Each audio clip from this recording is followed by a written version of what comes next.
অপূর্ব দত্ত। এই চিঠিটা লেখার কথা ছিল 2 মাস আগে। জানোই তো মা, লিখতে গেলে খাম পোস্টকার্ড লাগে।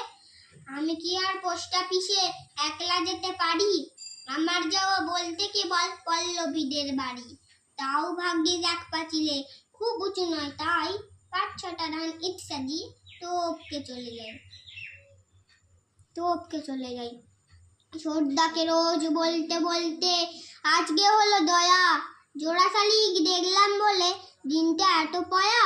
তোমার জন্যে আমার মাগো কি মন খারাপ করে, যতই ওরা তোমার ছবি টাঙিয়ে রাখুক ঘরে।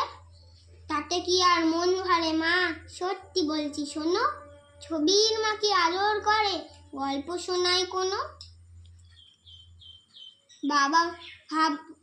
বাবা বলে রুমি বোধহয়, বাবা বলে তোর মা গেছে অনেক দূরে দূরে, এই ধরে নে শিমুলতলা কিংবা মধুপুরে।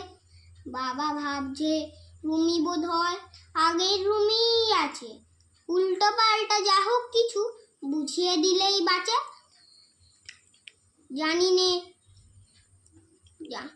জানি না এই চিঠি তোমার হাতে পড়বে কিনা। তুমি তো আর আসবে না, তাই আজটাও লিখছি না মা।